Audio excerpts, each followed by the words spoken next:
কি গো দিনুদা, ওরা তো রাধা কৃষ্ণ ভক্ত হয়ে গেলে যে। দেখো কথা সত্যকাণ্ড রামায়ণ পাঠ করে বলে কিনা শিখাকার ভাষী।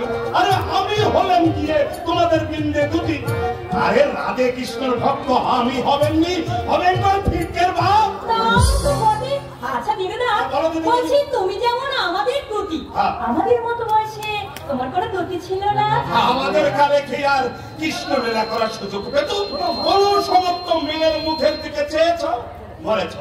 আনমোলা নাক্ষর দিয়ে আতপ্পররা কাপড়ময় অপদস্থ করতো। ও দিনুদা, বিয়ের আগে দিদিমার দিকে তুমি কখনো চোখ তুলে তাকাওনি? বিয়ের আগে তোমার দিদিমার মুখই দেখেনি। ও দিনুদা, তা বিয়ের পরে? দিনভর শুধু চরণই দেখতো। এই মরেছে কেন? শুধু চরণ কেন? লম্বা ঘন্টা দিয়ে থাকতো যে। ও দিনুদা, একটা দিদিমার সঙ্গে তোমার কিসব হতো একটু বলো। অত কিছুই আমার মনে আছে, তবে দু একটা কথা আমার মনে আছে। আরে বাবা, যা মনে আছে বলো না, আমরা একটু শিখে দিচ্ছি। এই যেমন ধরো গিয়ে রাত সকালে উঠে হাসি বিছানায় তোমার দিদিমা আমার নাম করতো, চান করে পা ধুয়ে জল খেত। দিদিমা খুব ভক্তি করতো তোমাকে। ভক্তির বহরটা শুনলে তো? হাসি বিছানায় প্রণাম, পা ধুয়ে জল খাওয়া।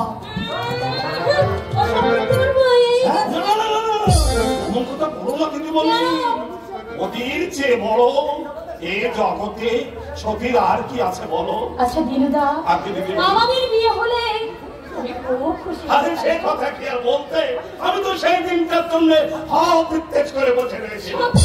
তোমরা ছাড়া এই পৃথিবীতে আমার আর কি আছে বলো দিদিমণি? তোমার 1 বছরের রেখে কর্তাপতি রাখবে, টাকা দিয়ে ঝি রাখবেন কর্তা, কিন্তু ঝি পারবেন কেন? আমি তোমাকে বুকে পিঠে করে এতটা ডাগর করেছি দিদিমণি, তুমি সুখী হলে আমিও যে সুখী হব। ও দিনুদা, তোমার এই আশা বলে এই জীবন আর পূর্ণ হবে না। আমার মতো অপাত্রের গলায় তোমার দিদিমণি মালাই পরাবে। আমার অলক্ষণের কথা বলতে আনন্দ দেখাবো, অক্ষরে কথা খেতে যাও। অলক্ষণে নয় দিনুদা, এটাই সত্যি। আমার সঙ্গে মস্কারা করছো?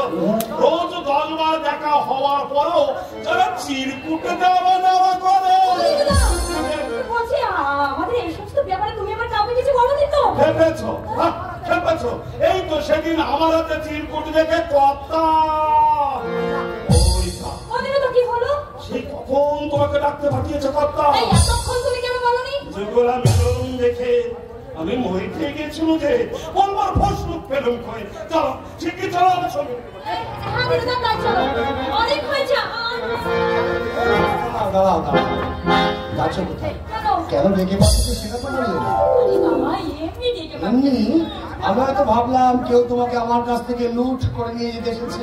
লুট করতে সত্যি সত্যি যদি কেউ আসে, তাহলে ক্ষত্রিয়ের ন্যায় পরাজিত করি সেই দুর্জন পামরে ভিক্ষে শুল্কে পানি দেব, হরি বল।